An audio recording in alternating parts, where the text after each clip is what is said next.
Hello, everyone.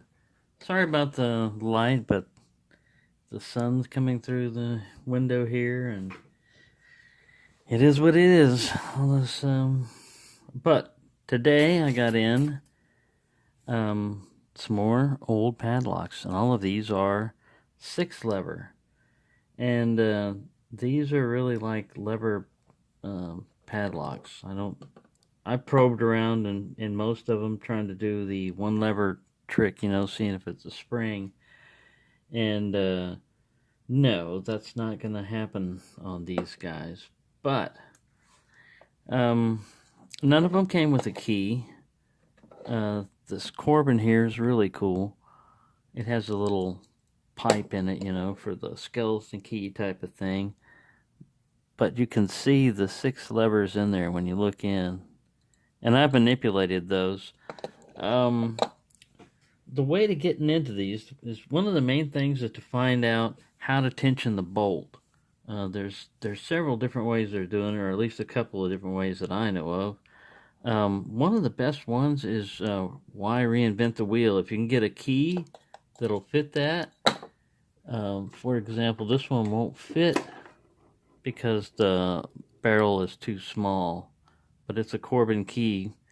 You could try to go through the used keys, antique keys on eBay and stuff like that. But usually, I'm thinking on this one, on this particular lock, this is not the right key for it. But the tensioner would be, the bolt would be on the very bottom, the last one. And all these other ones are levers that you have to lift up and down to get to align a gate and allow that bolt to retract. So they are lever locks. And just get a key that'll fit in there and grind. I would grind down everything except for the longest part. So if this particular lock required, like bottom of the back of the keyway tension or whatever, I would grind everything down except for that little nub right there.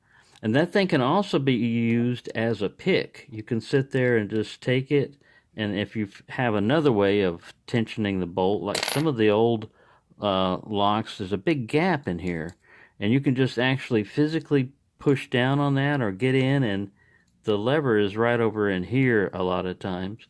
You can get a wire in there and have it in there and pushing on that way while you manipulate the levers up and down.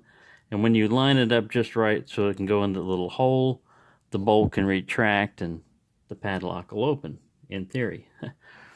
So all these are just mainly just to show you the different ones that I got in. This is he's got like a little bit of warding on his keyway there, but these are all usually like flat keys.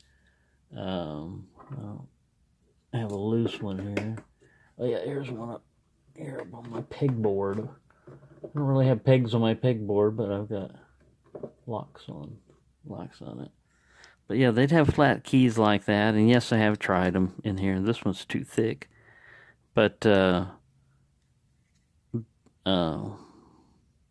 you'd sit here and try to grind off everything except for that, and then you'd have to get something in there to lever. And this one's kind of like a curtained lever lock, in that you can't really see the levers until you turn this thing around.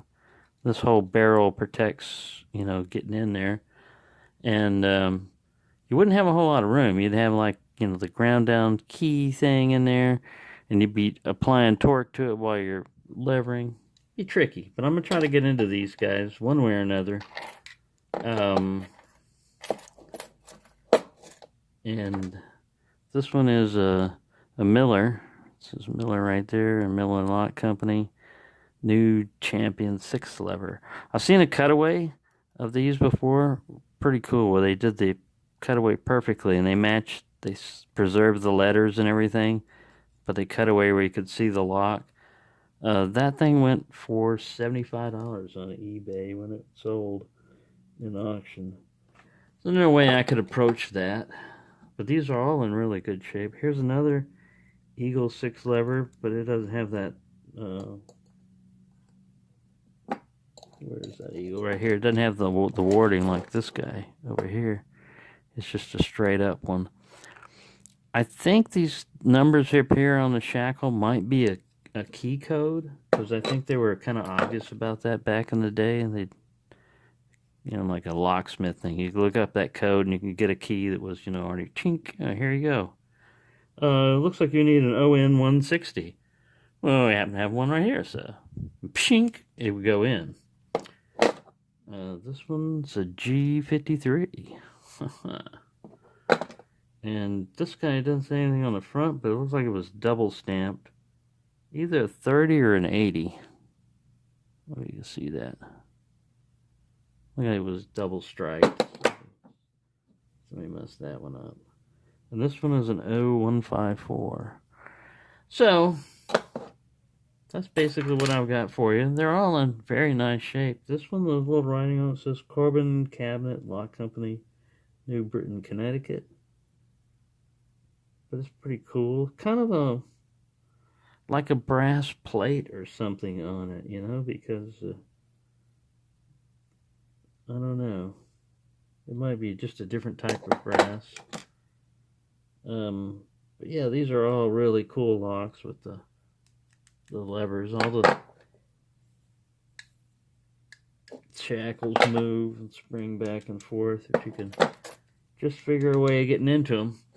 I tried my normal stuff, which is like picks and wires and tension wrenches and, like I said, other keys just to see if they'll get in there. But yeah, here in America, we don't use lever locks a whole lot. You have to go back in time like these. These were from the early 1900s. Some might even be before them, but around 100 years old. They could have been in the 1920s, usually at the latest. They switched designs. I don't have a book on it, but if I did, I would certainly be looking it up and trying to figure out. I'm on an online antique lock forum. I can ask questions and stuff if I want to. But, anywho, there you go. I thought I'd just share that with you. These little guys came in, and I'm happy to see them, but I like them with the shackles open. Shackles open means they've been popped without a key. Anyway, there you go. Some new additions right there. Very nice and shiny. And old, very old. Thank you for watching, and happy picking, everyone. Or levering, if you like levering, or dimpling. Whatever yanks your crank, or pulls your chain. Floats your boat.